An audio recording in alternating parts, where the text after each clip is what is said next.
এই যে কবরের যে আযাব, যে আমরা একটা কথা বলি, এটা আযাব বলে না, রুহের আযাব। কিসের আযাব? রুহ। দেহ তো আপনার নাই, ওখানে দেহ আছে? দেহ তো পচে গেছে, গলে গেছে। তাহলে আযাবটা কিসের? রুহের। বুঝাচ্ছি আমি। এই পড়াশোনাটা করেছি ইমাম গাজ্জালী রাহিমাহুল্লাহর বই থেকে। এত গভীর মানে লেখা, মানে ধরতে গেলেও মনে হয় যে একটা লাইন 10 বার পড়তে হচ্ছে। একটা এক্সাম্পল দিয়ে তিনি বোঝাচ্ছেন এভাবে। তিনি বলছেন এটা একটা উদাহরণ মাত্র, এটাই প্রকৃত ব্যাখ্যা না, একটা উদাহরণ মাত্র। বোঝানোর চেষ্টা করছেন তিনি এভাবে যে আমরা যখন ঘুমাই, অনেকে ভালো স্বপ্ন দেখেন না? ভালো স্বপ্ন দেখে আপনার কাছে ভালো লাগছে, খুব মজা লাগছে না? স্বপ্নের মধ্যে আপনি কি ভালো ফিল করছেন? মাশাআল্লাহ, ভালো লাগছে, উঠছেন ফিরছেন খাচ্ছেন। যখন কোনো খুব ভালো আপনি একটা স্বপ্ন দেখেন, আপনার কিন্তু ভালো লাগে। আপনি স্বপ্নে, ঘুমন্ত অবস্থাতেই আপনি স্বপ্নে বাস্তবের ফিলিংস পাচ্ছেন, এমন হয় না? আল্লাহ পাক যদি আপনাকে স্বপ্নের মধ্যে রেখে দেন, ধরেন 1 বছর, 1.5 বছর, 2 বছর, তার মানে 1-2 বছর আপনি স্বপ্নের মধ্যেই বাস্তবের ভালো লাগার ফিলিংসটা পেতে থাকবেন, কিন্তু আপনি ঘুমিয়ে আছেন। বাইরে থেকে আমি আপনাকে দেখছি যে আপনি ঘুমিয়ে আছেন, আপনি ঘুমন্ত অবস্থাতেও ভালো স্বপ্ন দেখেই ভালো ফিল করছেন। তিনি বোঝাচ্ছেন, উদাহরণ দিয়ে বোঝাচ্ছেন, এটা কিন্তু ব্যাখ্যা নয়, জাস্ট একটা বোঝাচ্ছেন উদাহরণ দিয়ে। আল্লাহ পাক যখন শহীদদের রূহগুলোকে জান্নাতে রেখে দেন, জান্নাতে তারা এইভাবে রূহগুলো ঘুরতে থাকে, ফল ফলাদি খেতে থাকে, পাখির মধ্যে রূহ দিয়ে দেন, সবুজ পাখি, এই পাখি উঠতে থাকে, তারা ভালো ফিল করতে থাকে। ওই হায়াতটাকে আল্লাহ পাক তাদের কাছে বাস্তব বানিয়ে দিয়েছেন। কথা বুঝতে পারছেন? ওই হায়াতটাকে আল্লাহ পাক তাদের কাছে বাস্তব বানিয়ে দিয়েছেন। তাদের কাছে মনে হচ্ছে এটাই বাস্তব, এটাই জগৎ। আল্লাহ চাইলে করতে পারেন না? একটা ঘুমন্ত মানুষ যদি আল্লাহ করতে পারেন, তাহলে শহীদদের ব্যাপারে করতে পারেন না? পারেন। আবার ধরেন একজন মানুষ পাপাচারী, আপনি কখনো কখনো স্বপ্ন দেখেছেন, ভয়ের স্বপ্ন, আটকে উঠছেন, শ্বাস বন্ধ হয়ে যাচ্ছে, এমন হয়নি অনেকদিন?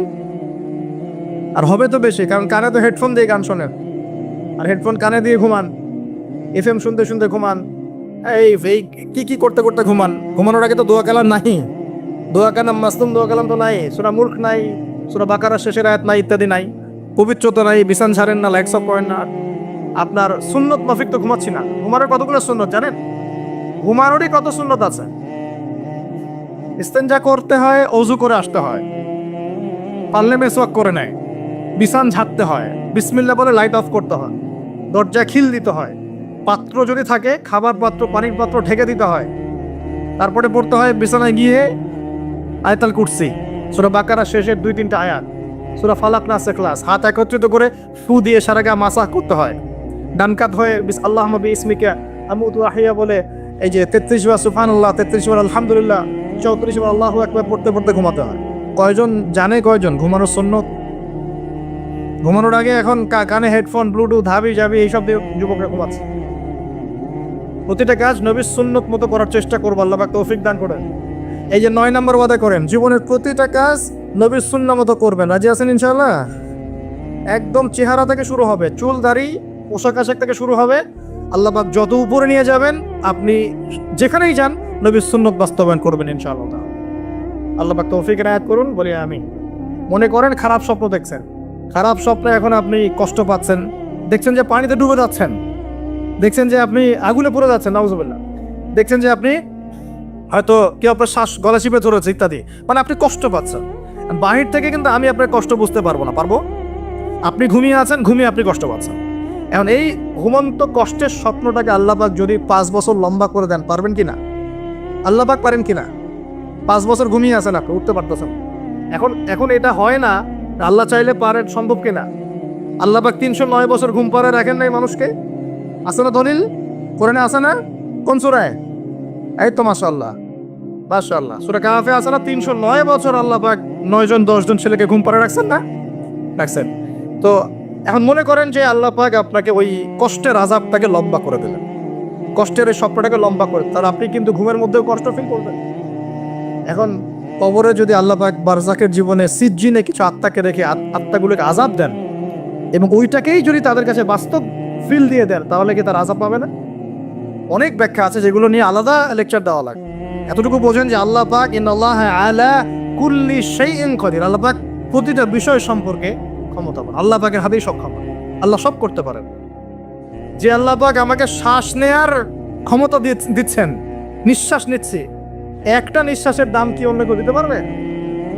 যে আল্লাহ পাক এনভায়রনমেন্ট বায়ুমণ্ডলের মধ্যে নাইট্রোজেন গ্যাস দিয়ে দিয়েছেন, এই গ্যাস কি কে দিয়ে অন্য কেউ দিয়েছে? যে আল্লাহ পাক শ্বাস নেওয়ার জায়গা দিয়েছেন, আমাদের হার্ট পাম্প করছে, জন্মের সময় থেকে পাম্প করছে, এখন পর্যন্ত থামে নাই। একদিন 1 মিনিটের জন্য থেমে গেলেই শেষ। এটা কে চালু করে রেখেছে? যে আল্লাহ এত কিছু করতে পারেন, সেই আল্লাহর পক্ষে নবী সাল্লাল্লাহু আলাইহি ওয়াসাল্লামকে তার কাছে নিয়ে যাওয়া, এই আযাবগুলো দেখানো এমন কঠিন কিছু? এগুলো নিয়েও এখন মানুষ প্রশ্ন তোলে। ইমান কোন জায়গায় চলে গেছে চিন্তা করেন। তো এখানে নবীজি অনেকগুলো শাস্তি দেখেছেন, তার মধ্যে একই পাপের কারণে তিনটা শাস্তি দেখেছেন। কয়টা ভাই? এই সেই বিখ্যাত পাপের নামটাই হচ্ছে সুদ। কি নাম সেই পাপের? একবার দেখেছেন কিছু লোককে রক্তের নদীতে ফেলে দিয়ে মাথা ফাটিয়ে দেওয়া বলছে। জিজ্ঞাসা করলেন এরা কারা? জিবরাইল আলাইহিস সালাম বলছে এরা আপনার উম্মতের সেই সব ব্যক্তি যারা সুদখোর ছিল। রক্তের নদী কেন? কারণ রক্ত চুষে খাইতো তারা মানুষ। মাথা কেন ফাটাই দেওয়া হচ্ছে? কারণ এই মাথা দিয়ে বলেছিল ইন্নামাল বাইউ মিসলুর রিবা, ব্যবসা সুদ একই জিনিস। এই শয়তানি মাথা থেকে বেরোছে, এই কারণে মাথা ফাটিয়ে দেন।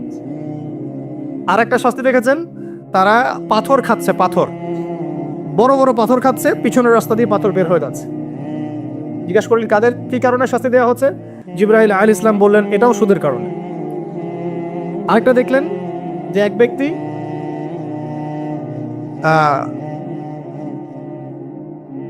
রক্তের নদী বলেছে, হ্যাঁ রক্তের নদীতে সাঁতার, এটা একটা বলেছে, একটা হচ্ছে পাথর খাওয়া। আরো একটা শাস্তি দেখেছেন নবী সাল্লাল্লাহু আলাইহি ওয়াসাল্লাম, এটাও সুদের কারণে। এই মুহূর্তে বলে গেছে তিনটা পাপ। হ্যাঁ না ও মনে পড়েছে, শুকরিয়া আল্লাহ, শুকরিয়া। 3 নম্বরটা দেখেছেন তিনি, যে কিছু মানুষ শুয়ে আছে আর এই পেটটা, এই বাড়ি, আমাদের বাড়ি যেমন উঁচু, বাড়ির মতো উঁচু হয়ে আছে পেটটা, আর পেটের ভিতরে অজগরের মতো বড় বড় সাপ কিলবিল করছে। এই 3টা শাস্তি তিনি দেখেছেন। দেখে জিবরাইল আলাইহিস সালামকে বলছেন এই 3টা শাস্তি কি কারণে? 3টার ক্ষেত্রেই জিবরাইল আলাইহিস সালাম বলেছেন সুদের কারণে। আল্লাহ পাক আমাদেরকে হেফাজত করুন। 10 নম্বর নিয়াত, আমরা সবাই হালাল খাওয়ার চেষ্টা করবো ইনশাআল্লাহ। আমরা হারামের দিকে যাবো না ইনশাআল্লাহ। হালাল রিজিক আল্লাহ যতটুকু দিবেন এতটুকুতে সন্তুষ্ট থাকবো ইনশাআল্লাহ। এবং যদি আমি সামর্থ্যবান হই, ধনী হতে আল্লাহ পাক নিষেধ করেন নাই, ধনী হতে আল্লাহ নিষেধ করেন নাই, ব্যবসা করতে নিষেধ করেন নাই, ধন সম্পদ আল্লাহ পাক অর্জন করতেও নিষেধ করেন নাই, কিন্তু দুনিয়ার পূজা করতে আল্লাহ নিষেধ করেছে, দুনিয়ার মোহে ডুবে যেতে আল্লাহ নিষেধ করেছেন। সম্পদ ওসমান রাদিয়াল্লাহু আনহুরও ছিল, কিন্তু সেই সম্পদ তিনি তার প্রয়োজনে যতটুকু লাগতো এতটুকু ব্যয় করতেন, বাকিটা আল্লাহর রাস্তায় ব্যয় করতেন। উসমান রাদিয়াল্লাহু আনহুর মতো ধনী হতে কোনো সমস্যা আছে? আপত্তি আছে?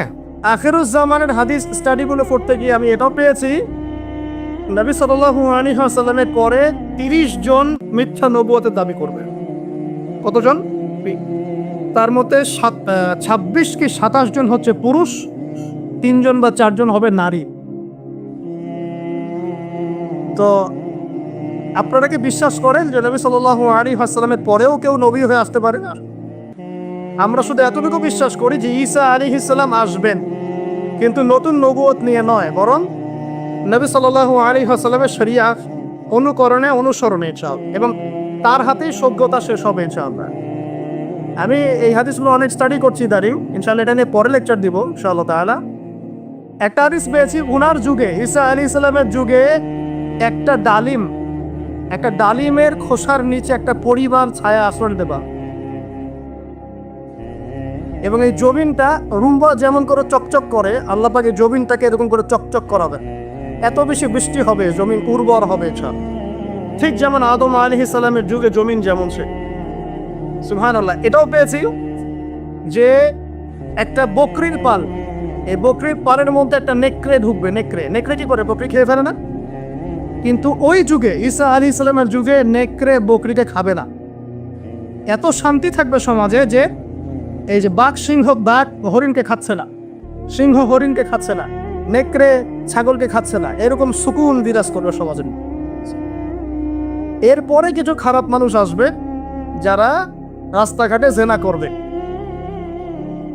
তার আগে ঈসা আলাইহিস সালামের ইন্তেকাল হয়ে যাবে। ওই মানুষগুলো, ওই প্রজন্মের সামনে আল্লাহ পাক কিয়ামত দিবেন। তার মানে কিয়ামত, কাল কিয়ামত বলতে আমরা যা বুঝাই, মানে আগামী কালই কিয়ামত না, মানে কাল মানে কি, সময় তো কিছু বাকি আচ্ছা, এটা আপনাকে সতর্ক করার জন্য বলা হয়। এখন আসুন, ওহি বুঝতে পারলাম, সর্বশেষ নবী আমরা চিনি আলহামদুলিল্লাহ মুহাম্মদ রাসূলুল্লাহ সাল্লাল্লাহু আলাইহি ওয়াসাল্লাম। আল্লাহর নবীর উপরে আল্লাহ পাক জ্ঞান পাঠিয়েছেন কিনা, সেটা কি বলেন? আল কোরআন এবং হাদিস আছে কি নাই? আছে। এখন তো আবার নতুন ক্যাচালের তো শেষ নাই, হাদিস নাই বলছে, অনেকে বলছে কি হাদিস নাই। নাউযুবিল্লাহ, আল্লাহ আমাদেরকে হেফাজত করুন।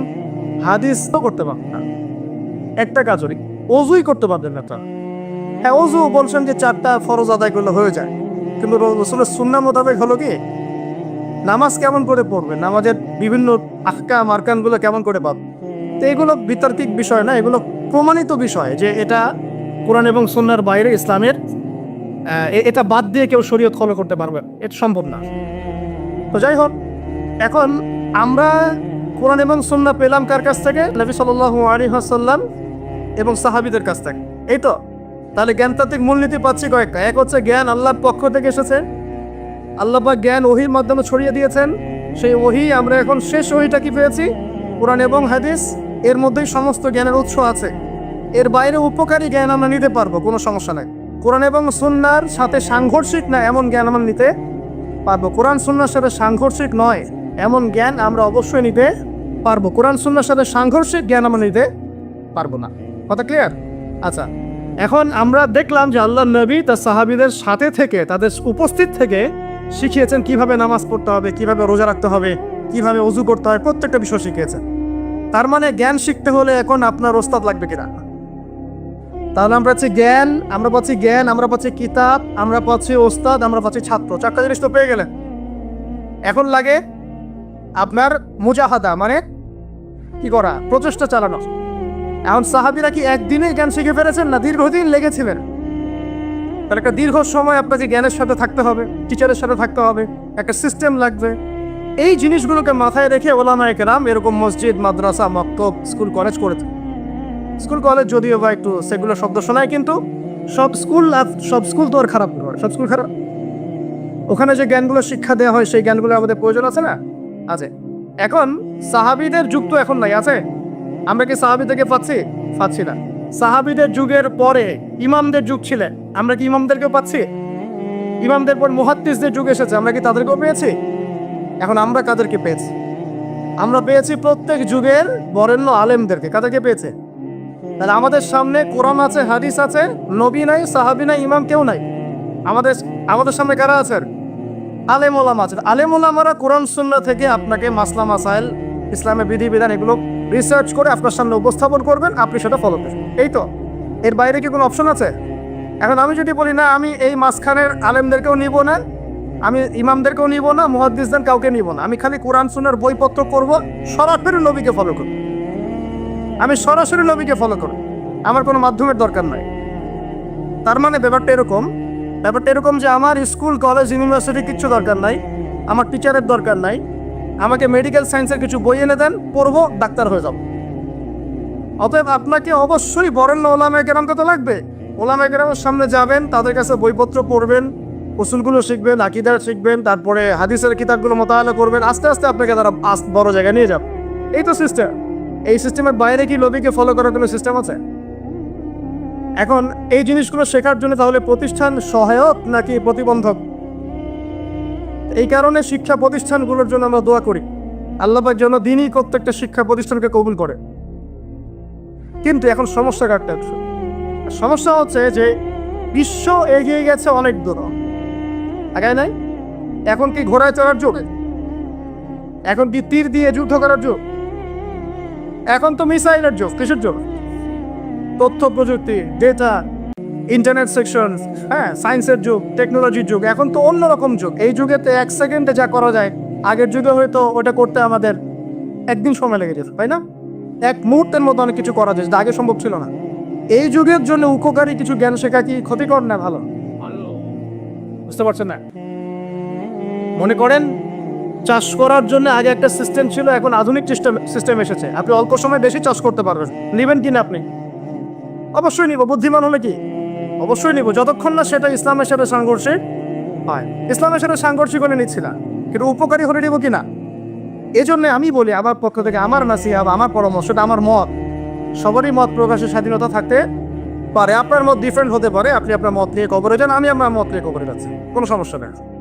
আমার মত হচ্ছে এখনকার যুগে কোরআন এবং সুন্নাহর যে জ্ঞানগুলো আমরা অর্জন করি এর সাথে সমসাময়িক উপকারী জ্ঞানগুলোর দরকার আছে। যে প্রতিষ্ঠানগুলো করতে চান সেগুলোর মধ্যে এই সিলেবাসগুলোকে ইনক্লুড করে সিলেবাস গঠন করা। আর সিলেবাসে একটু পরিবর্তন আনলে কি ক্ষতি হয়ে যাবে উম্মাহ? তো কোরআন সুন্নাহর সব উসুল ঠিক থাকছে, আমাদের সব যা আমরা আকীদা রাখি, আমরা যে মাযহাব ফলো করি, যে মানহাজ ফলো করি, সব ঠিক থাকছে, কিন্তু উপকারী যে বিদ্যাগুলা, যেমন ম্যাথামেটিক্স, যেমন সায়েন্স, যেমন ধরেন কি বলবো এই যে ইকোনমিক্স, যেমন জিওপলিটিক্স, হ্যাঁ, যেমন এই যে সায়েন্স অ্যান্ড টেকনোলজি বা কম্পিউটার, ইন্টারসেকশন, মানে যে যে জিনিসগুলো ইংরেজি, যেগুলো আমাদের বাংলা থাকবে, সাহিত্য থাকবে, দেশ থাকবে, আন্তর্জাতিক বিশ্ব থাকবে, সব থাকবে। এগুলো যদি আমার সন্তান ছোটবেলা থেকে শেখে, কোনো সমস্যা আছে? এটা শিখলে কি সে ইসলাম থেকে বের হয়ে যাবে? বরং সে আজকে থেকে 20 বছর পর ইসলাম নিয়ে এমন কিছু কথা বলতে পারবে যা আমি এখন বলতে পারছি। দেখবেন 20 বছর পর সে ইসলাম সম্পর্কে এমন কিছু লিখতে পারবে যা আমি এখন লিখতে পারছি। 20 বছর পরের যে বিশ্বটা সামনে আসবে ওই বিশ্বটাকে আমার এই ছেলেটা ডিল করতে পারবে ইনশাআল্লাহ। এই পরিকল্পনা আমাদের করা উচিত কিনা?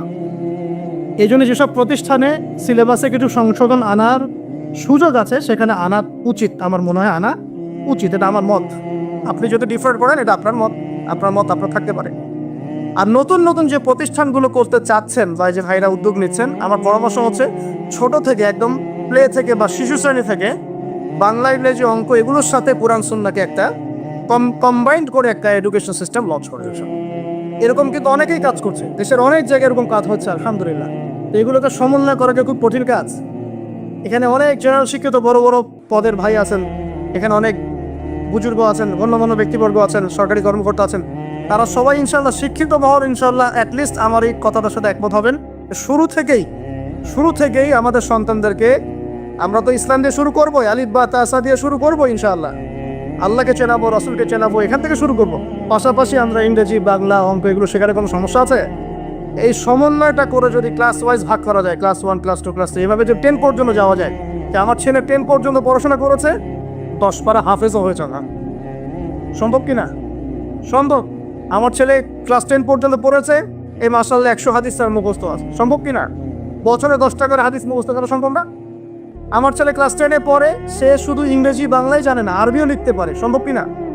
সে কোরআন তেলাওয়াত করতে পারে, সম্ভব কিনা? সে কোরআনের যে গ্রামার, যে আমরা যে মিজান, নাহু এগুলো পড়ি, এগুলো সে পড়তে পারে, সম্ভব কিনা?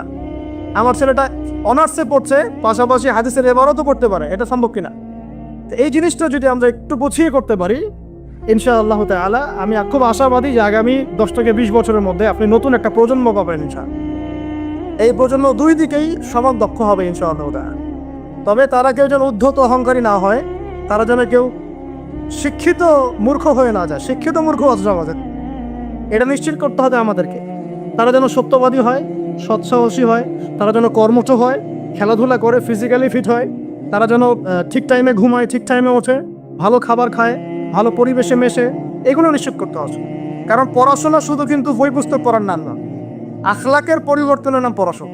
আমি এমন অনেক মানুষ দেখেছি, আল্লাহ মাফ করুন, আমি দুর্নাম পড়তে চাই না, কোরআন সুন্নাহর প্রচুর জ্ঞান আছে, আখলাকের বালাই নাই। কোরআন সুন্নাহর প্রচুর জ্ঞান আছে, ধর করে হাদিসের এবারত আপনাকে বলে দিবে, উসুল বলে, আখলাক নাই, আখলাক চরিত্র, আখলাক নাই, মাধুর্য নাই। আবার আমি এমন মানুষ দেখেছি, আখলাক 5 মিনিটে আপনার কাছে মনে হবে আপনি পরকাল চিনে ফেলেছেন।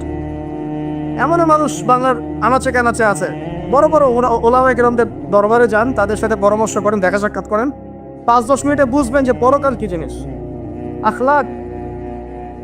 আখলাক কি? যে রিক্সায় করে এসেছেন, সেই রিক্সাওয়ালাকে নিয়ে একই দস্তরখানে বসে খাবার খাচ্ছেন, নিজে খাবার তুলে খাওয়াচ্ছে। এই আখলাকটা তো আমার মধ্যে আসতেছে না। আমার কাছে তো অনেক জ্ঞান আছে মনে করেন, সাদার কথা বলছেন আউযুবিল্লাহ, কিন্তু আখলাক তো আসলো না। তাহলে জ্ঞান আর আখলাক কি এক জিনিস? আল্লাহ নবী শুধু জ্ঞান শিক্ষা দেন নাই, আখলাকও শিক্ষা দিয়েছে। আল্লাহ পাক আমাদের সবাইকে এমন সন্তান গড়ে তোলার তৌফিক দান করুন যারা উভমুখী শিক্ষায় শিক্ষিত হবে এবং চমৎকার আখলাকের মানুষ হবে। আল্লাহ রাব্বুল আলামিন আমাদের সবাইকে এরকম শিক্ষা প্রতিষ্ঠান গড়ে তোলার তৌফিক এনায়েত করুন। এখন ভাই উদ্যোগ নিয়েছেন, আমি শেষ করে দেই, আপনারা সবাই সহযোগিতা করবেন কিনা? আচ্ছা, এগুলো প্রকাশ্যে বলতে নেই, তারপরে আমি আপনাদেরকে উৎসাহিত করার জন্য বলছি, আল্লাহ আমাকে মাফ করুক। তা আমি আমার পক্ষ থেকে ভাই আপনার ফান্ডে প্রথমে 1 লাখ টাকা দিয়ে শুরু করছি। ঠিক আছে, আপনি উদ্যোগ নিয়েছেন, আপনি বাস্তবায়ন করেন, আমি পরামর্শ দিব ইনশাল্লাহ, আমরা পরামর্শ দেব।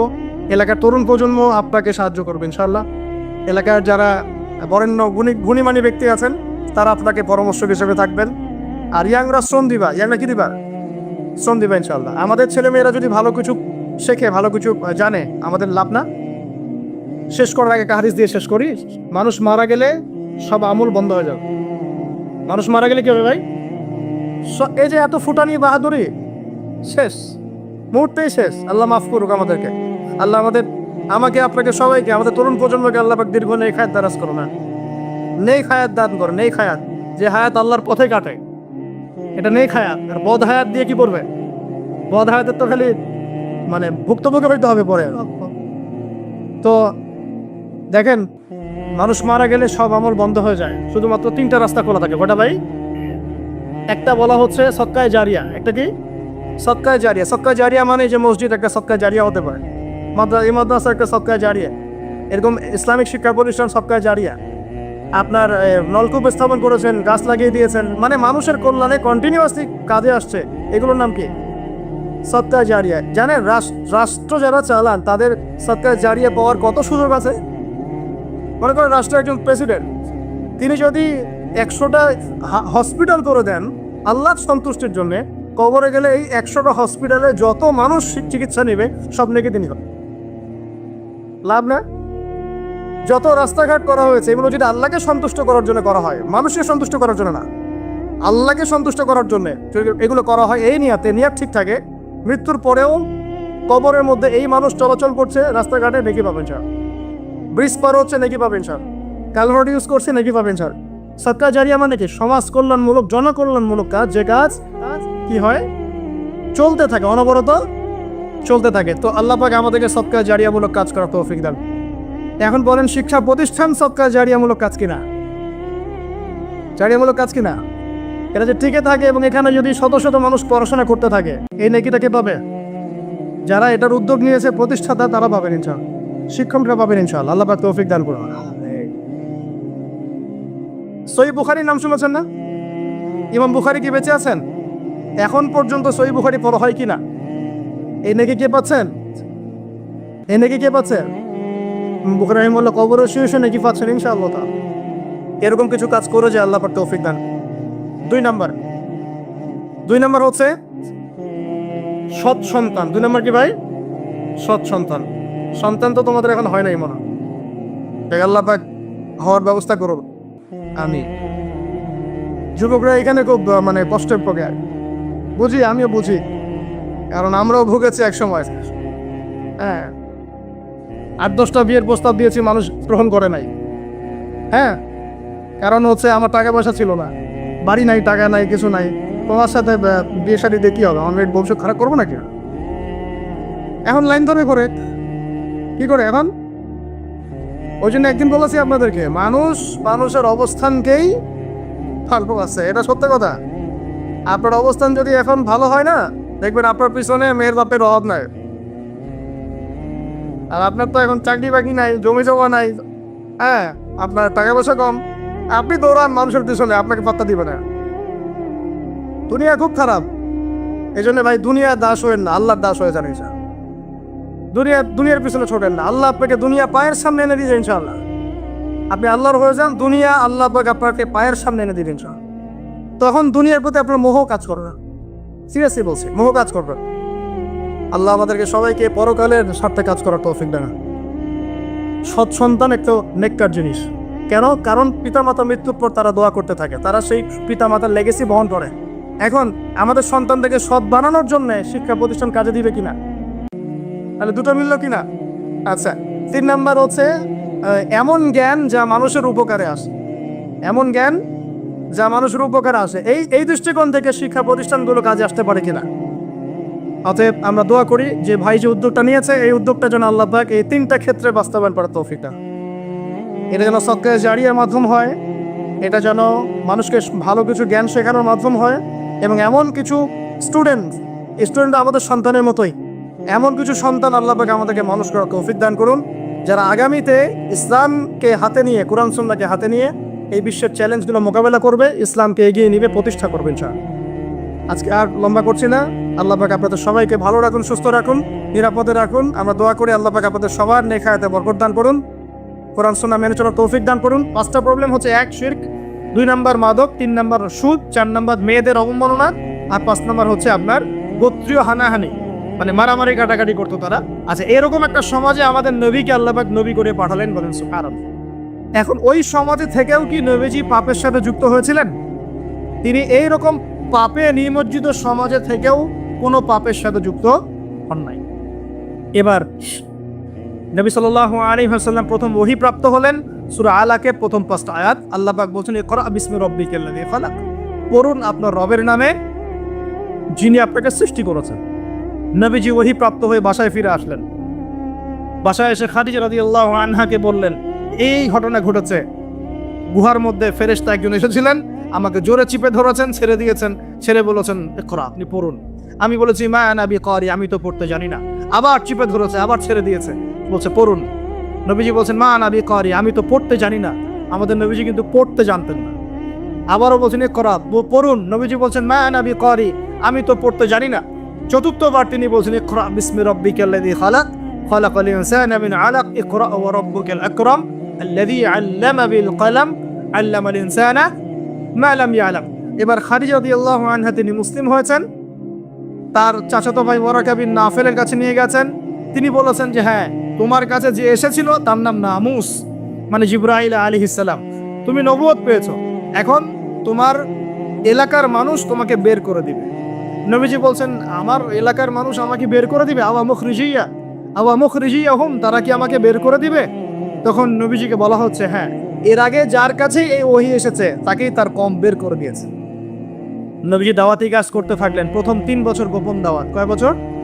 প্রথম 3 বছর গোপনে দাওয়াত। এই 3 বছরে তৈরি হয়েছে আবু বকর সিদ্দিক, আপনার উসমান বিন আফফান, আব্দুর রহমান বিন আউফ, তালহা বিন উবাইদুল্লাহ, জুবাইর বিন আওয়াম, হ্যাঁ, এই যে যায়েদ ইবনে হারেসা, বেলাল আল হাবাশি, এরকম সাহাবী, আব্দুল্লাহ বিন মাসউদ, জাফর ইবনে আবি তালেব, আলী ইবনে আবি তালেব, এমন প্রায় 40 থেকে 80 জন সাহাবী ইসলাম কবুল করেছেন, বলেন আলহামদুলিল্লাহ। এরপর 4র্থ বছর থেকে প্রকাশ্যে দাওয়াত দেওয়া শুরু হলো। যখনই প্রকাশ্যে দাওয়াত দেওয়া শুরু হলো, তখনই নবী সাল্লাল্লাহু আলাইহি ওয়াসাল্লামের প্রতি জুলুম, নির্যাতন চাপিয়ে দেওয়া, শারীরিক নির্যাতন, মানসিক নির্যাতন, অর্থনৈতিকভাবে বয়কট করা, হ্যাঁ, তারপরে কখনো কখনো এই যে মাথার উপরে উটের নাড়িভুড়ি চাপিয়ে দেওয়া হয়েছে, কখনো তাকে আঘাত করা হয়েছে, কখনো কি করা হয়েছে, সামাজিক্যালি সোশ্যালি বয়কট করা হয়েছে, কখনো তাকে গালিগালাজ করা হয়েছে। আমি দেখেছি তাকে ইন টোটাল প্রায় 15 থেকে 16টা গালি খেতে হয়েছে। আমাদের নবীজিকে, যার সামনেও কোনো গোনা নাই, পিছনেও কোনো গোনা নাই, এই ব্যক্তিকে জীবনে প্রায় 15 থেকে 16টা গালি খেতে হয়েছে। মানুষ তাকে বলেছে কাযযাব, মিথ্যাবাদী, মহামিথ্যাবাদী, সাহের, জাদুকর, ফারিকুল জামাআ, ঐক্য বিনষ্টকারী, হ্যাঁ, মাজনুন, পাগল, জিনগ্রস্ত ইত্যাদি। মানুষ তাকে এসব কথা বলেছে। আমাদের নবীজিকে মানুষ এই কথা বলেছে। এখন আমাদের সমাজে একটা প্রচলন ঘটেছে, সে খারাপ না হলে কি মানুষ এমনি এমনি খারাপ বলে? এরকম আছে না? খারাপ না হলে কি এমনি জুলুম আসে? এরকম বিশ্বাস আমাদের মধ্যে আছে। আমাদের নবীজিকে হকের উপর থাকার পরেও জীবনে প্রায় 15 থেকে 16টা গালি খেতে হয়েছে। তারপরে আমি স্টাডি করে দেখেছি, তাকে জীবনে প্রায় 14 থেকে 15 বার মানুষ হত্যা করার চেষ্টা করেছে। কতবার? 14 থেকে 15 বার। এমনকি মক্কা বিজয়ের দিন যখন তিনি কাবা ঘর তাওয়াফ করছিলেন, ওই সময় একজন ব্যক্তি ভিতরে ছুরি নিয়ে এসে তাকে মারার চেষ্টা করেছে। কি বলবেন? এখন নবী সাল্লাল্লাহু আলাইহি ওয়াসাল্লামের চেয়ে ভদ্র কোনো মানুষ আছেন? নম্র হিতাকাঙ্ক্ষী কোনো মানুষ আছে? উত্তম চরিত্রের কেউ আছে? তাহলে তার জীবনে এমন কেন হয়? উত্তর, যখন আপনি পরিপূর্ণ হকের উপর থাকবেন, তখন আপনাকে চতুর্দিক থেকে বাধা পেতে হবে। আপনার পরিবার থেকে বাধা আসবে, আপনার বন্ধু মহল থেকে বাধা আসবে, আপনার কোনো সময় দেখা যাবে স্ত্রী শত্রু হয়ে যাচ্ছে, সন্তান শত্রু হয়ে যাচ্ছে, হ্যাঁ, সমাজে আপনি চলতে যাচ্ছেন, সমাজের মানুষ আপনাকে সেভাবে গ্রহণ করছে না, আপনি আনসোশ্যাল হয়ে যাচ্ছেন, অনেক সমস্যা হতে পারে। তবে এরপরেও কি হক ছেড়ে দেওয়া যাবে? আল্লাহ পাক সবাইকে হকের উপর থাকতে তৌফিক দান করেন। এখন এইভাবে চলতে চলতে এক পর্যায়ে নির্যাতনের মাত্রা এত বেশি হলো যে সাহাবীরা নবীর কাছে এসে বলছেন, ইয়া রাসূলুল্লাহ, তাদের প্রতি বদদোয়া করেন যাতে আল্লাহ তাদেরকে ধ্বংস করে দেন। তখন নবীজি বলছেন, দেখো তোমরা খুব তাড়াহুড়া করছো, আমি তোমাদেরকে জানিয়ে দিচ্ছি আল্লাহ পাক এই দিন ইসলামকে মাশরিক মাগরিব পর্যন্ত পৌঁছে দিবেন। এমনকি একটা কাঁচা ঘর, একটা পাকা ঘর বাদ থাকবে না যেখানে আল্লাহ পাক লা ইলাহা ইল্লাল্লাহ কালিমা ঢুকিয়ে দিবেন না। কিন্তু তোমরা খুব তাড়াহুড়া করছো। তো তখন তিনি সাহাবীদেরকে বললেন, তোমরা আবিসিনিয়ায় হিজরত করো। কোন জায়গা ভাই? আবিসিনিয়া কোন দিকে এখন? এই যে ইথিওপিয়া নাম শুনে, ইথিওপিয়া, ইরিত্রিয়া নাম শুনেছেন? এই জায়গা ছিল আগে আবিসিনিয়া। সেখানে একজন বাদশা ছিলেন, তার নাম বাদশা নাজাশী। কি নাম? বাদশা নাজাশী। এবং তিনি কিন্তু খ্রিস্টান ছিলেন। এই সমকামীদের মতো খ্রিস্টান ছিলেন না, যারা ঈসা আলাইহিস সালামকে আল্লাহর সন্তান বলে এইরকম খ্রিস্টান ছিলেন না। তিনি একজন সৎ খ্রিস্টান ছিলেন। নবীজি নিজে বলেছেন যে বাদশা নাজাশীর দরবারে তোমরা যাও, সেখানে কোনো মানুষ জুলুমের শিকার হয় না। নবী স্টেটমেন্ট দিচ্ছেন তার সম্পর্কে। এমনকি এই ব্যক্তি যখন মারা গেছেন তখন আমাদের নবী তার গায়েবানা জানাজার নামাজও পড়িয়েছেন। চিন্তা করতে পারেন? ওইখানে জাফর রাদিয়াল্লাহু আনহু সাহাবীদেরকে নিয়ে হিজরত করেছেন এবং তারা সেখানে থাকতে লাগলেন, তাদের কোনো ক্ষতি হয়। এরপর নবী সাল্লাল্লাহু আলাইহি ওয়াসাল্লাম তায়েফে গিয়েছেন। কোথায়? তায়েফে 3জন বড় বড় গোত্র নেতা ছিল। কয়জন ভাই? এগুলো শিখে নেন ক্লাসের মতো। একজনের নাম ছিল আব্দে ইয়ালাইল। কি নাম? আব্দে ইয়ালাইল। একজনের আব্দে মাসউদ, আর একজনের নাম হচ্ছে হাবিব বিন আমর। এই 3জন বড় বড় গোত্র নেতা ছিল। থাকে না কমিটির নেতা বড় বড়, এরকম 3টা নেতা। এরা যদি ইসলাম কবুল করত তাহলে তায়েফবাসী সবার সাপোর্ট নবীজি পেতেন। কিন্তু এই 3জনের কেউই ইসলাম কবুল করে নাই, বরং তায়েফবাসীদের মধ্যে ছোট ছোট যুবকদেরকে লেলিয়ে দেওয়া হয়েছে নবীজিকে মারার জন্য। তারা নির্মমভাবে আমাদের নবীকে আঘাত করেছে, পাথর দিয়ে আঘাত করেছে এবং দাড়ি মাথা ফেটে এই দিক দিয়ে রক্ত পড়তে পড়তে পায়ের জুতা পর্যন্ত আটকে গিয়েছিল। আমাদের নবী ইসলাম এমনি এমনি আসে নাই। আমরা তো ফ্রি ইসলাম পেয়েছি, বুঝতে পারি না ইসলাম কেমনে আসছে। যদি বুঝতাম, সাহাবীরা তো দেখেছেন ইসলাম কিভাবে এসেছে, এই কারণে জীবন দিয়ে দিলেও ইসলাম থেকে সরতেন না। আমরা তো আসলে বুঝতে পারছি না ইসলাম কত কষ্ট করে এখানে আসছে। এবার নবী সাল্লাল্লাহু আলাইহি ওয়াসাল্লাম একটা আঙ্গুর বাগানে বসে একটা দোয়া করেছিলেন আল্লাহর কাছে। এটাকে মাজলুমের দোয়া বলা হয়। ওই সময় জিবরাইল আলাইহিস সালাম এবং পাহাড় পর্বতের ফেরেশতা এসেছিলেন, এসে বলেছিলেন, ইয়া রাসূলুল্লাহ, খালি একবার বলেন তাহলে এই তায়েফবাসীকে 2 পাহাড়ের মাঝখানে ফেলে পিষে দিব। নবীজি বলছেন, বাল আরজু, বরং আমি এটা আশা করি আইয়ুখরিজাল্লাহু মিন আসলাবিহিম কওমান, আল্লাহ পাক তাদের ঔরস থেকে এমন সম্প্রদায় নিয়ে আসুক, আল্লাযীনা ইয়াবুদুনাল্লাহ, যারা আল্লাহর ইবাদত করবে, ওয়ালা ইউশরিকুনা বিহি শাইআ, এবং তারা আল্লাহর সাথে কাউকে শরীক করবে না। আমাদের নবী বদদোয়া না করে উল্টা দোয়া করলেন। এই তায়েফে এখন আপনারা গিয়ে ঘুরে আসছেন না? অনেকে গেছেন হজ করতে, উমরা করতে, ঘুরে আসছেন। ওই তায়েফ ছিল এই জায়গা। এই তায়েফবাসী প্রথমে ইসলাম কবুল করে নাই। এরপরে নবী সাল্লাল্লাহু আলাইহি ওয়াসাল্লাম কোন রকমে মক্কা এসেছেন। আসার পরে তার যে 2জন আশ্রয়স্থল, কয়জন ভাই? একজন হচ্ছে চাচা আবু তলেব, নাম মনে আছে? সবাই নবীজির এগেইনস্টে চলে, আবু তলেব তাকে প্রোটেক্ট করেন। মনে করেন যে আমাদের এলাকায় একজন এমপি সাহেব আছেন বা মেম্বার বা চেয়ারম্যান সাহেব আছেন, যিনি সবাই ইসলামের বিরোধী হলেও তিনি ইসলামের পক্ষের মানুষ। তখন ইসলামপন্থীরা সুবিধা পাবে না? একটু হলেও সুবিধা পাবে কিনা? একটু সাপোর্ট পাবে কিনা? চাচা আবু তলেব ছিলেন এমন মানুষ। সমাজের সবাই রাসূল সাল্লাল্লাহু আলাইহি ওয়াসাল্লামকে ভালো মন্দ বলছে। আবু জেহেল, আবু লাহাব, উতবা, সায়বা, এরা সবাই ভালো মন্দ বলছে, খারাপ বলছে এবং তার বিরুদ্ধে চক্রান্ত করছে। কিন্তু আবু তলেব তাকে সাহায্য করছে। এই আবু তলেব ইন্তেকাল করলেন, ইন্না লিল্লাহি ওয়া ইন্না ইলাইহি রাজিউন।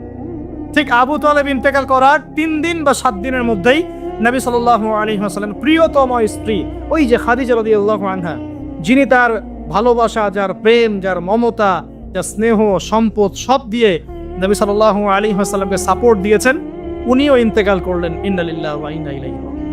মাত্র 3 দিন বা 7 দিনের ব্যবধানে। চিন্তা করেন তো সিচুয়েশনটা কেমন হতে পারে, কেমন লাগতে পারে তখন? একে তো সামাজিক চাপ, অর্থনৈতিক চাপ, এই কাফের মুশরিকদের চাপ, তার মধ্যে মক্কায় কোনো রকম আসলাম, তায়েফ থেকে কেবল আসা হয়েছে। আসার পরেই এই ঘটনাগুলো ঘটে গেল। প্রিয়তম স্ত্রীও চলে গেলেন, আবু তলেবও চলে গেল। আমাদের মতো কোনো যুবক হলো তো আত্মহত্যা করে ফেলত। এই যুব সমাজ 80 না পাইলে ম্যাথে আত্মহত্যা করে। তোমরা শিখো নবী সাল্লাল্লাহু আলাইহি ওয়াসাল্লামের মানসিক ক্ষমতা কত বেশি ছিল, তার মানসিক স্ট্রেংথ কত কত কত ডেপথ ছিল, তার মাথার মধ্যে মানসিক ক্ষমতা কত বেশি ছিল। তিনি চ্যালেঞ্জ ফেস করতে পারতেন, শক্ত মানুষ ছিলেন, হাতটা ছিল নরম তুলতুলা, নবীজির হাত ছিল নরম তুলতুলা, একদম নরম।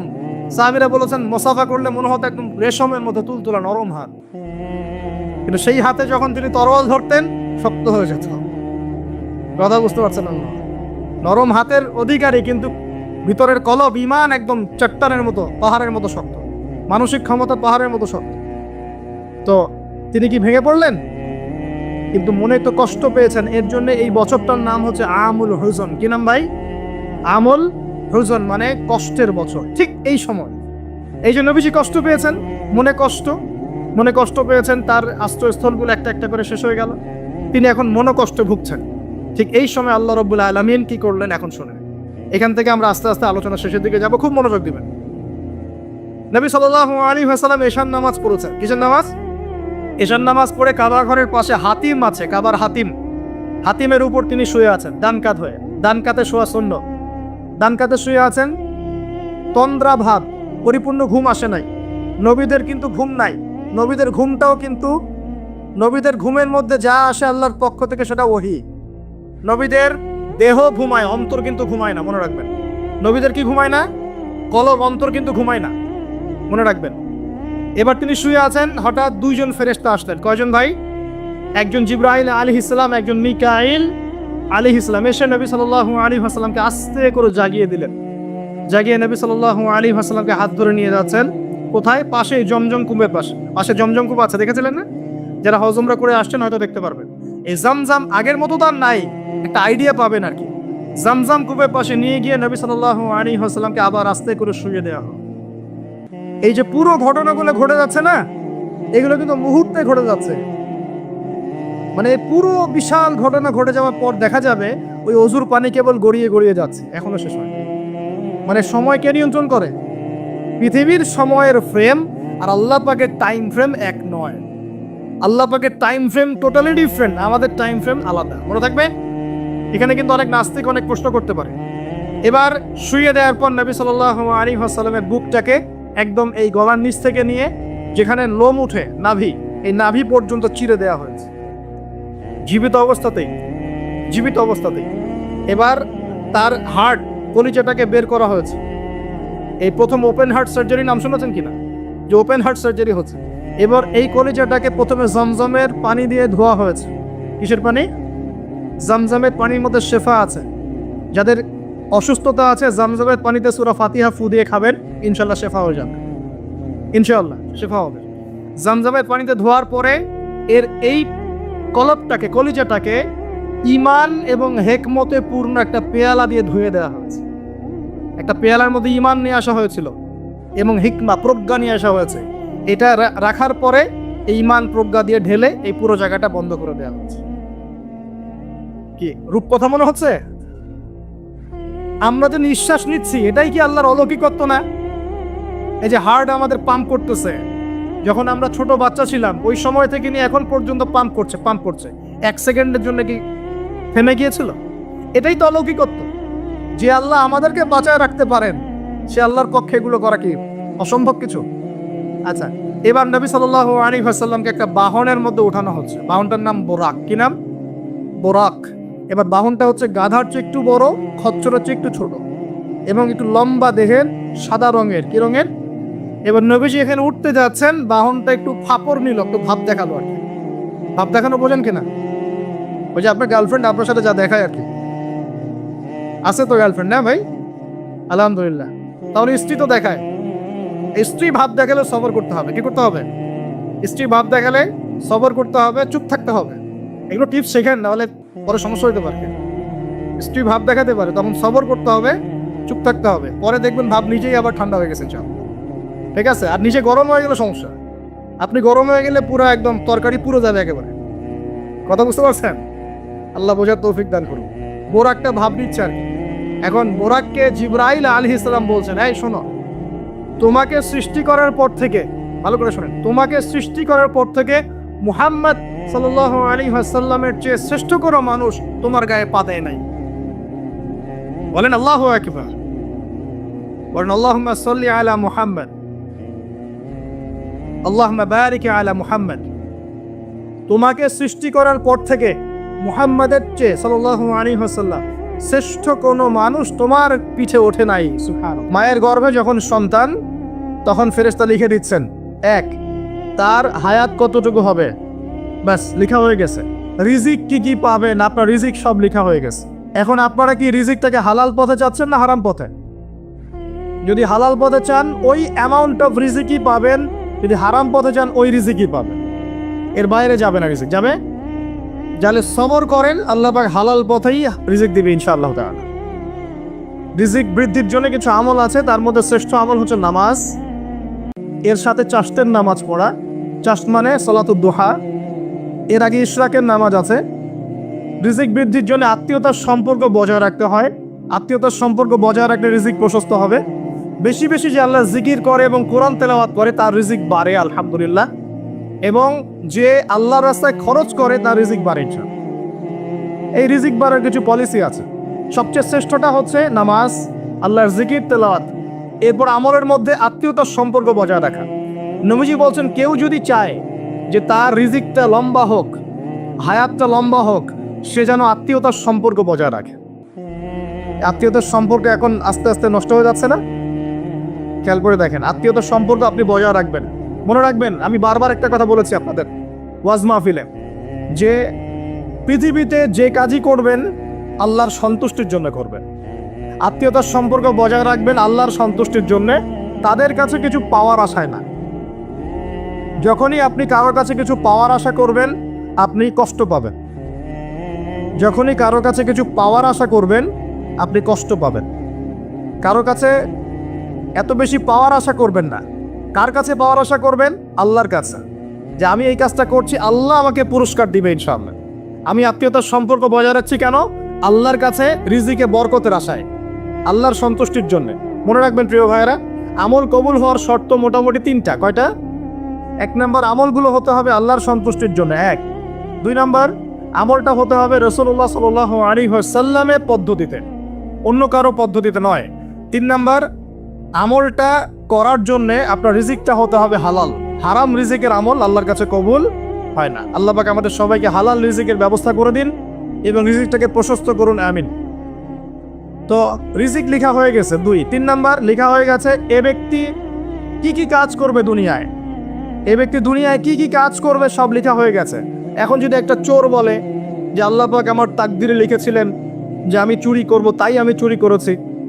এখন যদি একজন বলে আল্লাহ আমার তাকদিরে লিখেছিল যে আমি করব, তাই করেছি।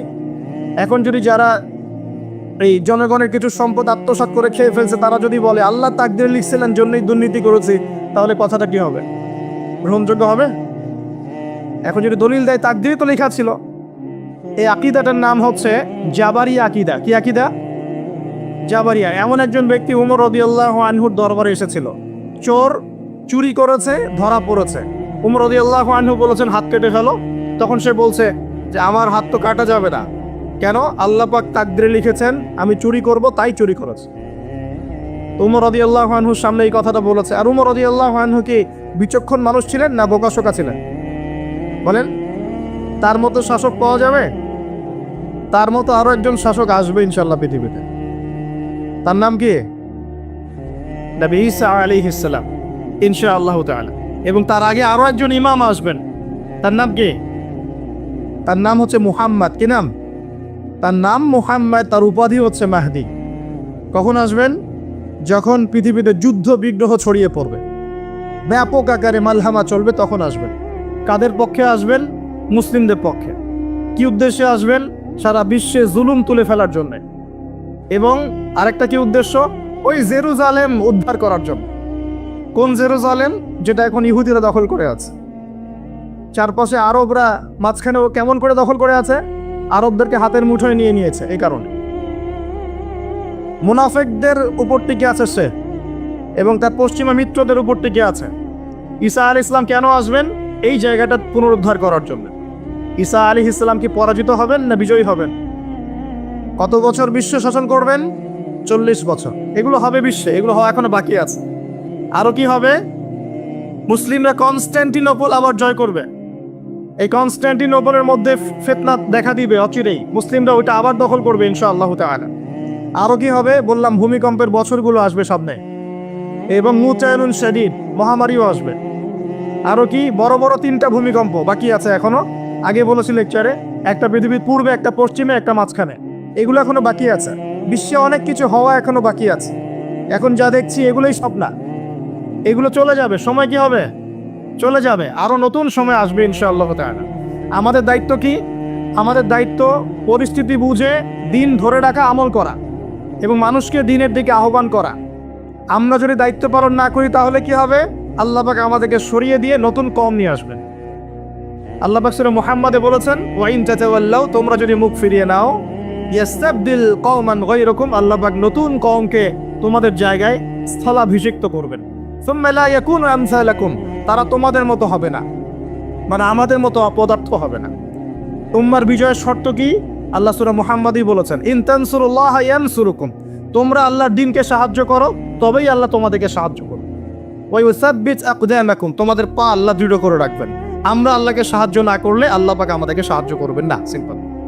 আল্লাহ পাক সূরা রাদের মধ্যে বলছেন, ইন্নাল্লাহা লা ইউগাইয়িরু মা বিকওমিন হাত্তা ইউগাইয়িরু মা বিআনফুসিহিম, আল্লাহ পাক কোনো কওমের অবস্থা ততক্ষণ পরিবর্তন করেন না যতক্ষণ না সেই কওম তার নিজের অবস্থার পরিবর্তনের চেষ্টা করে। তাহলে আমাদের পরিবর্তন কেন হচ্ছে না? কারণ আমরা নামাজ ছেড়ে দিয়েছি। 90% মুসলিমের দেশে কত পার্সেন্ট নামাজ পড়ে চিন্তা করে দেখবেন। আমরা কোরআন ছেড়ে দিয়েছি। 90% মুসলিমের দেশে কত পার্সেন্ট বিশুদ্ধ করে কোরআন তেলাওয়াত করতে পারে একটু খোঁজ নিয়ে দেখবেন। কোরআন সুমারি করে দেখেন, নামাজ সুমারি করে দেখেন, তাহলে বুঝতে পারবেন। আর যারা কোরআন পড়তে জানে তাদের মধ্যে কত পার্সেন্ট কোরআনের অর্থটা বোঝে, এটা আরো বড় বিষয়। তারপরে আবার কারা মেনে চলে, এটা আরো বড় বিষয়। আর আমরা কতজন মানুষ দিন ইসলামকে সামগ্রিক দিন হিসেবে মানি, এটাও একটা বড় বিষয়। আমরা মানি ঠিকই, আংশিক। যেমন ইবাদত বন্দেগীর জীবনে মুসলমান, অর্থনৈতিক জীবনে গিয়ে আবার সুদখোর, এমন না বিষয়টা? এমন হয় না বিষয়টা?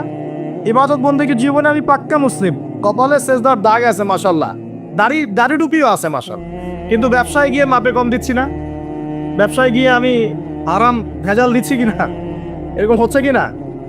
হচ্ছে। কিন্তু সে কিন্তু মুসলিম এবং নামাজও পড়ে। তা আমাদের সমস্যা ভাই এখানেই। এখন এই সমস্যাটা সলভ করলে ইনশাল্লাহ সব সমস্যা সলভ হয়ে যাবে ইনশাল্লাহ। সমস্যাটা কি? আমরা ইসলামটাকে আংশিকভাবে মানি, পরিপূর্ণ জীবনে ইসলাম বাস্তবায়ন করতে পারছি না। আমি আপনি হয়তো কেউই পারছি না। ফখর করলে বলার নাই যে আমি খুব পারছি, আসলে আমিও পারছি না। কারণ এই যুগে এটা পারাটা খুব ডিফিকাল্ট। এই যুগে পারাটা কি খুবই কঠিন, কিন্তু এটাই তো এই যুগের চ্যালেঞ্জ। নবীজি বলেছেন, তোমাদের সামনে এমন যুগ আসছে যে যুগে ঈমান ধরে রাখাটা হাতের মধ্যে আগুন ধরে রাখার মতো হবে। তবে সুসংবাদ ওই যুগে তাদের জন্য যারা আমার সুন্নতকে আবার জীবিত করতে পারবে, যে আমার মৃত সুন্নতকে জীবিত করবে, আল্লাহ পাক তাকে 50 জন শহীদ সাহাবীর সমান নেকি পাক ভালোবাসেন কিনা? তাহলে এই পুরো মহাবিশ্ব সৃষ্টি করে আল্লাহ পাক কি মহাবিশ্বের মধ্যে ভালোবাসা ছড়িয়ে দেন নাই? আল্লাহ রাব্বুল আলামিন 6 দিনে মহাবিশ্ব সৃষ্টি করে মহাবিশ্বের সব জায়গায় যার যার কাজ তাকে বুঝিয়ে দিলেন। কোন গ্রহ কি কাজ করবে, কোন সৌরজগৎ কেমন করে চলবে, দুনিয়া কিভাবে ঘুরবে, সূর্য কিভাবে উঠবে, চাঁদ কিভাবে আসবে, কোন মাখলুক কি কাজ করবে, ফেরেশতাদের কাজ কি হবে, ইত্যাদি ইত্যাদি। আল্লাহ পাক সমস্ত কাজ বুঝিয়ে দিলেন। সূরা আলিফ লাম মিম সেজদা, হামিম সেজদার মধ্যে আছে, পড়ে দেখবেন। আল্লাহ পাক পুরো মহাবিশ্বের দায়িত্ব বন্টন করে দিলেন। এবার আল্লাহ রাব্বুল আলামিন কি করলেন শোনেন। আল্লাহ রাব্বুল আলামিন বলছেন, এই পুরো মাখলুক কায়নাত সৃষ্টি করার পর আল্লাহ পাক তার রহমতকে 100 ভাগে ভাগ করলেন। কত ভাগে? আল্লাহ পাকের দয়া, রহমত, ভালোবাসাকে 100 ভাগে ভাগ করলেন। ভাগ করে মাত্র এক ভাগ আল্লাহ পাক পুরো মহাবিশ্বে ছড়িয়ে দিলেন, বলেন সুবহানাল্লাহ। বাকি 99 ভাগ রহমত আল্লাহ পাক তার কাছে রাখলেন। এই এক ভাগ ভালোবাসার কারণেই এই যে সন্তান কান্না করলে মায়ের বুক ফেটে যায়, সন্তান অসুস্থ হলে বাবার বুক ফেটে যায়, যেই বাবা সহজে চোখের পানি কাউকে দেখায় না, সেই বাবা জায়নামাজে দাঁড়িয়ে চোখের পানি ছাড়তে থাকে। এই এক ভাগ রহমতের কারণে আমরা দেখি যে রাস্তার কুকুর পর্যন্ত তার বাচ্চাকে চাটে, আদর করে, মহব্বত করে। এই এক ভাগ রহমতের কারণে আমরা আমাদের স্ত্রীদেরকে মহব্বত করি, স্ত্রীকে সুখে রাখার জন্য জীবনটা পর্যন্ত বিলিয়ে দেয়, সকাল থেকে রাত পর্যন্ত কোনো কোনো ক্ষেত্রে হারাম পথে যেটাও দ্বিধা করি না, স্ত্রী সন্তান সুখে থাক এই আশায়, তাই না ভাই? এই এক ভাগ রহমতের কারণে গাভী দেখবেন, গাভী তার বাচ্চাকে প্রসবের পর চাটে, গাটা চেটে পরিষ্কার করে দেয়। এই এক ভাগ রহমতে পুরো কায়নাত টিকে আছে। আর নবী সাল্লাল্লাহু আলাইহি ওয়াসাল্লাম বলছেন বাকি 99% রহমত আল্লাহ পাক তার কাছে রেখেছেন। এই রহমত এবং ভালোবাসা দিয়ে আল্লাহ পাক কিয়ামতের মাঠে মানুষকে মাফ করবে ইনশাআল্লাহ। তার মানে বলে আল্লাহু আকবার, তার মানে আমরা আশা করতে পারি ইনশাআল্লাহ তাআলা আমরা আল্লাহর জান্নাত পাবো ইনশাআল্লাহ। পাবো কি না? শুধু একটা কাজ যদি উম্মত করতে পারে জান্নাত পাবে। বলে দেবো কোনটা? অনেক কাজই আছে কিন্তু স্পেশাল একটা কাজ, একটা। আল্লাহ রাব্বুল আলামিন মেরাজের রাতে তার নবীকে উঠিয়ে নিয়েছিলেন, উঠিয়ে নিয়ে কাছে নিয়ে আসছেন, একদম কাছে, আর যে আরশের কাছাকাছি। নবী সাল্লাল্লাহু আলাইহি ওয়াসাল্লাম বলছেন ওই সময় তার উপর 3টা স্পেশাল ওহী করা হয়েছে। কয়টা? 3টা। একটা হচ্ছে 50 ওয়াক্ত নামাজ। কত ওয়াক্ত?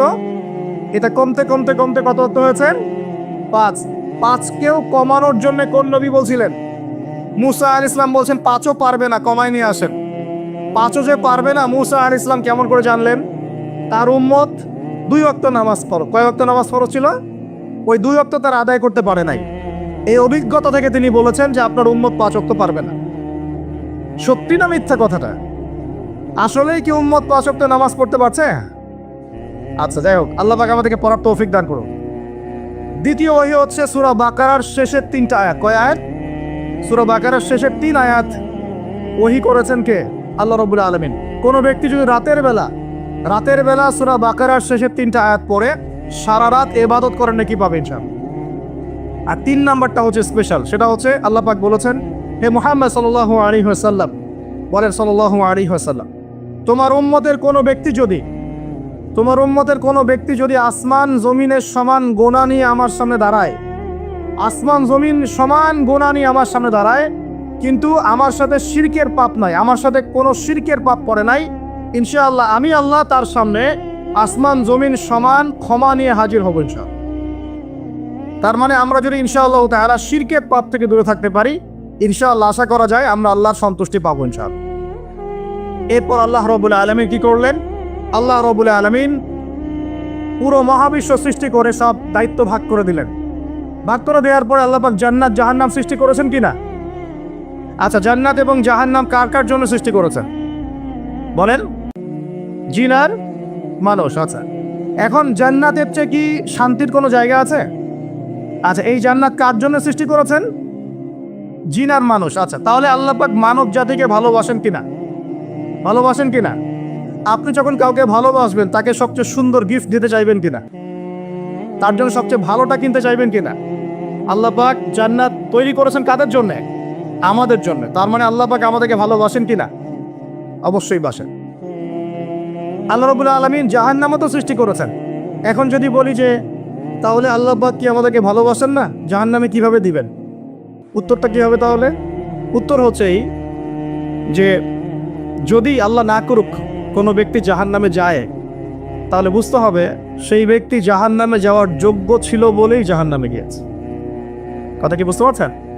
আর যদি কোনো ব্যক্তি জান্নাতে যায় তাহলে বুঝতে হবে সেই ব্যক্তির উপর আল্লাহ পাক দয়া করেছেন বলেই সে জান্নাতে গিয়েছে। মানুষ তার আমল দিয়ে জান্নাতে যেতে পারবে না, আল্লাহর দয়া অনুগ্রহ দিয়ে জান্নাতে যাবে ইনশাআল্লাহ তাআলা। আল্লাহ পাক আমাদের সবাইকে সেই দয়া অর্জন করার তৌফিক দান করুন। সামনে রহমত পাওয়ার একটা সুবর্ণ সুযোগ আসছে, সেটা হলো রমজান মাস। কি মাস? রমজান মাস। আমরা দোয়া করি আল্লাহ পাক আমাদের সবাইকে সুস্থতার সাথে রমজানের সবগুলো রোজা রাখার তৌফিক দান করুন। নবীজি বলেছেন এই মাসে যে ইবাদত করে তার গুনাহ মাফ করতে পারলো না তার জন্য ধ্বংস। বলেন আউযুবিল্লাহ।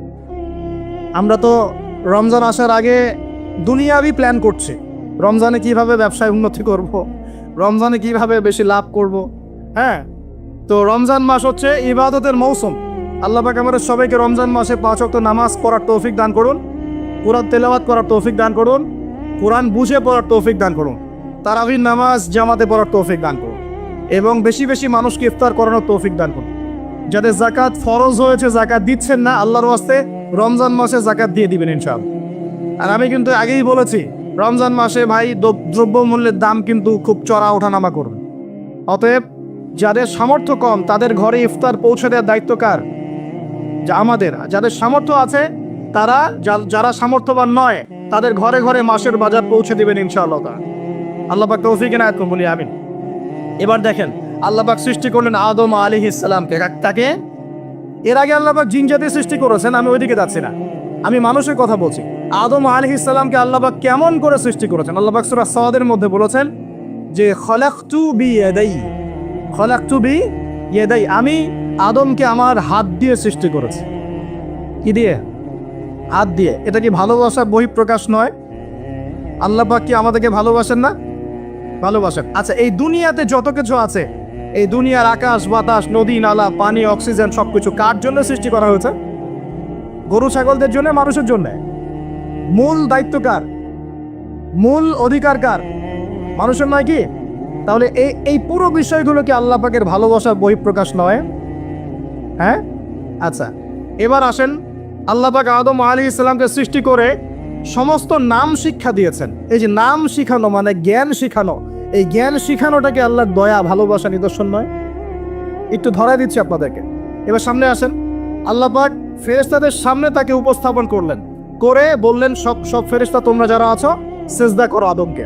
এই যে আমাদের পিতাকে সম্মানিত করা হচ্ছে, এটা কি ভালোবাসার বহিঃপ্রকাশ নয়? এবার আমাদের পিতাকে সম্মানিত করা হলো, ইবলিস সিজদা করলো না, সে কিয়াস করলো, বাতিল কিয়াস যুক্তি দিল আমি তার চেয়ে শ্রেষ্ঠ ইত্যাদি। আল্লাহ পাক ইবলিসকে অভিশপ্ত করলেন, আমাদের পিতা তাকে জান্নাতে রাখলেন। এই যে জান্নাতে রাখলেন, এটা কি আল্লাহ পাকের ভালোবাসা নয়?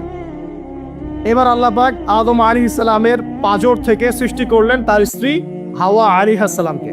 ওই যে শুরুতে বলেছি, স্রষ্টা একা থাকতে পারলেও সৃষ্টি কি পারবে? এই জন্য আদম আলাইহিস সালামের পাঁজর থেকে তার স্ত্রীকে সৃষ্টি করা হয়েছে, উভয়ের মাঝখানে ভালোবাসা দিয়ে দেওয়া হয়েছে। বলেন সুবহানাল্লাহ।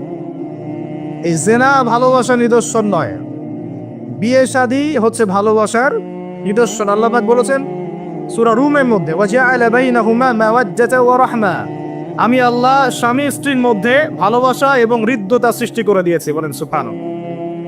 তার মানে এই হারাম সম্পর্ক যেটা দেখছেন, এটা হলো একটা জেনার পথ। আর যখন আমরা হালালভাবে বিয়ে শাদী করবেন, আপনারা করবেন, তখন দেখবেন আল্লাহ পাকের পক্ষ থেকে ভালোবাসা সৃষ্টি হয়ে যাবে ইনশাআল্লাহ।